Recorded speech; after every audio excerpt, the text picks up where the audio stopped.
Hello and welcome to the Wiry channel. In today's topic, I wanted to speak to people that have graduated from university and find themselves without a job. Today's topic can apply to anyone that is currently experiencing unemployment, whether they are an early career professional, mid-career, or they just graduated from university. They've been looking around, they've been applying, sending applications, networking, and they are yet to find a position.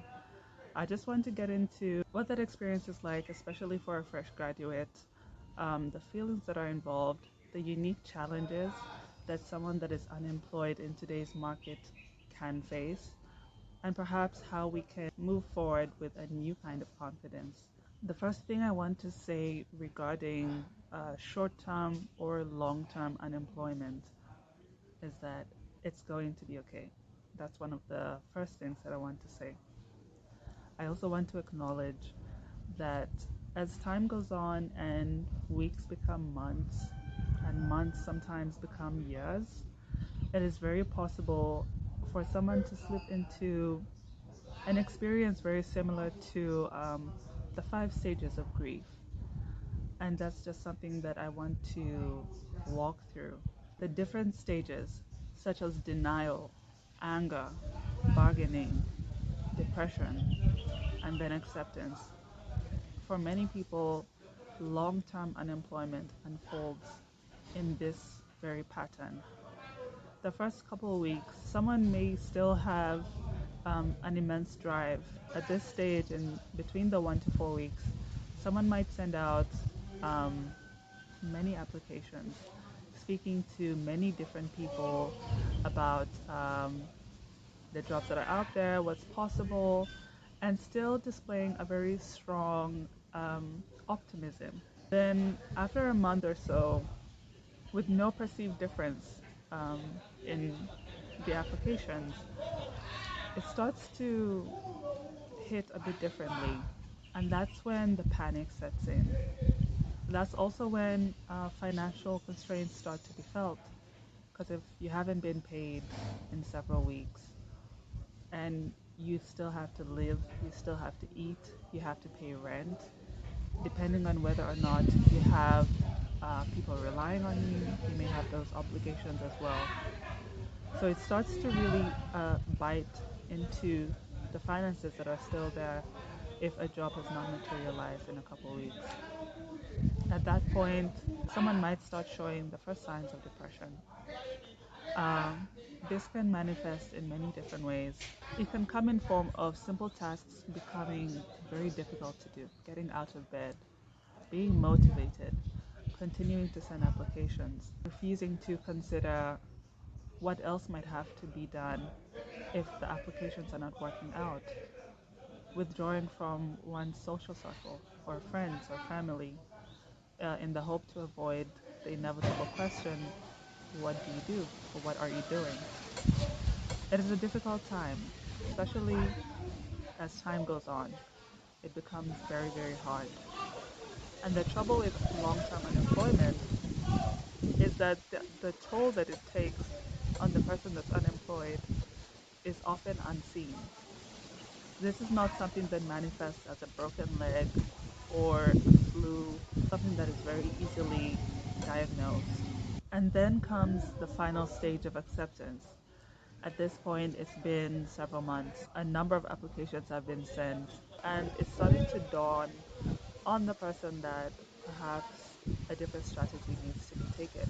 I'm not saying that this pattern will unfold in this exact way. It could come in many different forms.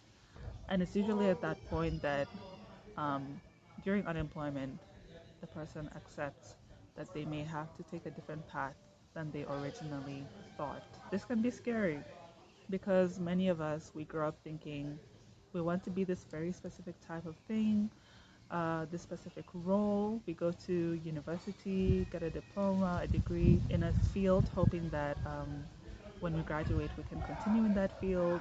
And sometimes you graduate, the world is different.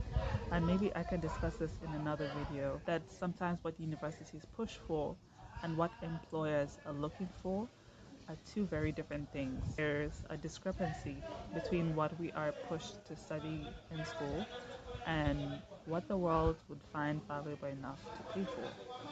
And I think paying attention to that becomes very important when you're looking for a job. Comment below if that's a topic you would like me to dive into in more detail. The prospect of facing a future that you didn't plan for. Up until now, throughout high school and university, every step was measured. It was planned, and to a certain extent, it was expected. Graduate, get a job, and build your life from there. But the thing about unemployment, especially long term unemployment, is that it disrupts those plans. Now, someone has to think about a future that they did not plan for. And this is where I may suggest three pathways that someone can consider if they're at that crossroads where what they planned for has not materialized, and yet they have this other path that may lead to the unknown.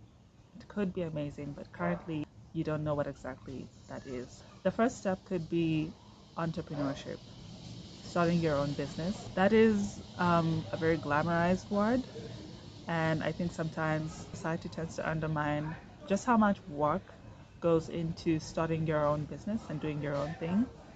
However, what's really great is the freedom that you get to choose your own hours, and eventually, if the business becomes profitable, to pay yourself in accordance with your skills and scale the business. I think that is a great plus to entrepreneurship, but I do not undermine the struggles that go into building a profitable and successful business. Another option is studying further. This would entail going back to school and perhaps upskilling in a different course, maybe one that is more marketable, more in demand, something that you may graduate with and very quickly find a job with.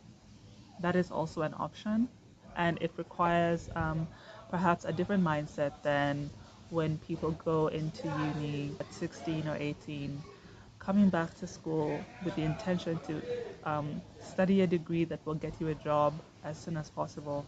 That is a different mindset with different priorities.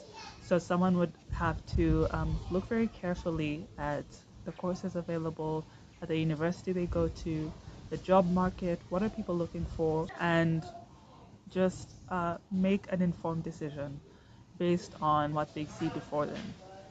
That is also another option to consider. A third option is networking. The hidden job market is a real thing.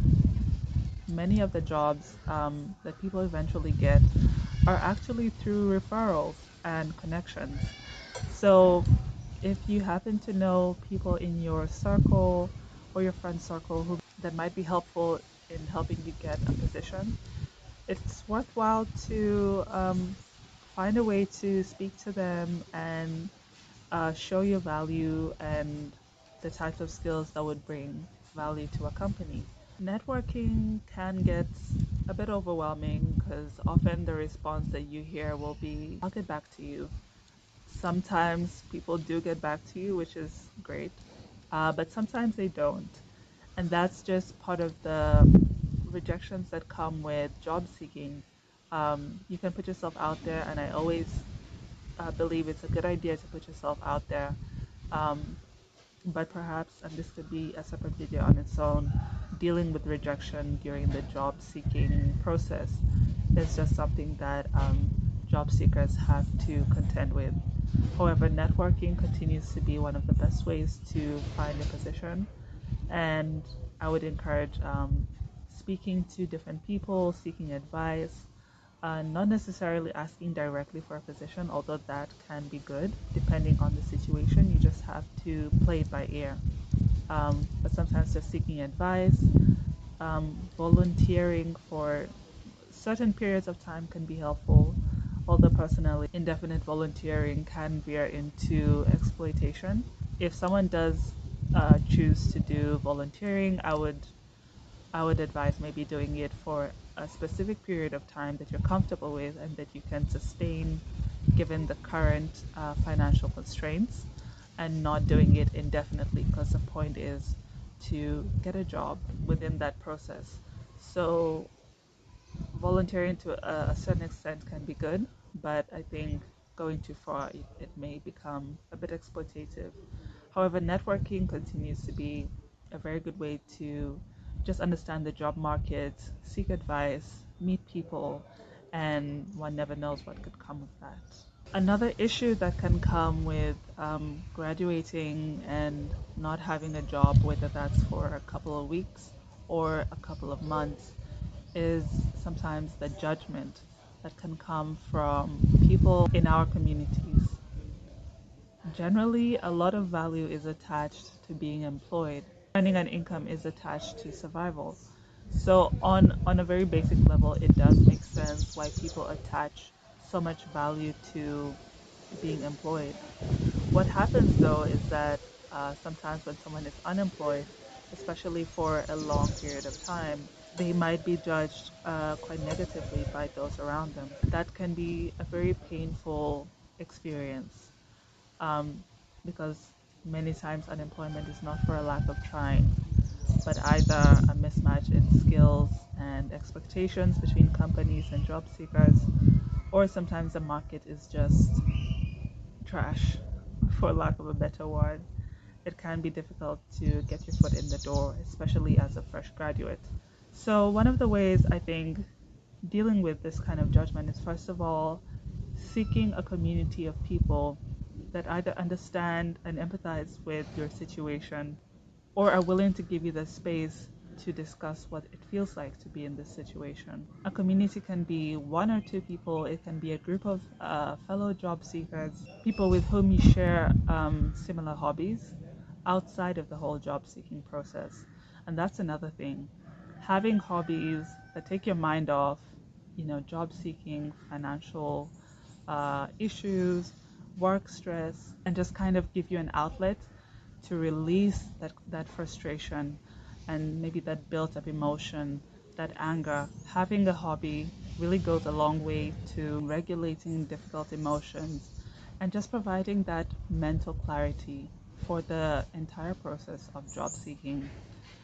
Physical hobbies, especially, whether that's taking a walk or playing sports or gardening, anything that physically moves you and allows you to focus on something other than the stress building up in your mind.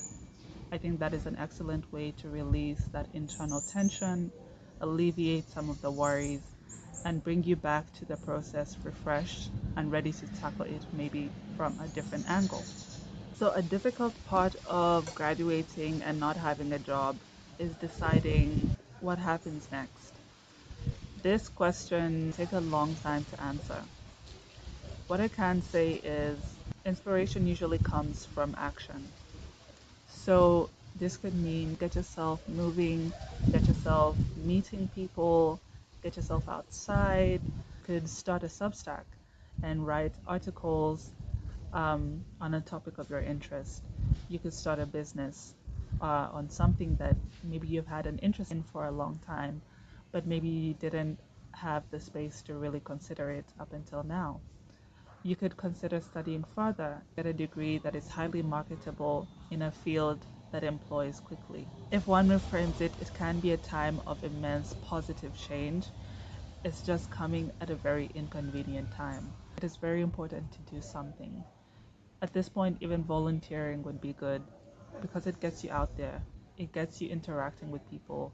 It gets you seen and maybe known by people that may be in a position to assist. It is very important to keep one's hopes up, and to remain engaged and inspired in the progress of their life. These are my tips for dealing with unemployment after graduation. If any of these have hit home as far as applicability, let me know in the comments. I'm also eager to know how different people deal with long-term unemployment. And stick around for the next video. More content will be coming soon. Thank you.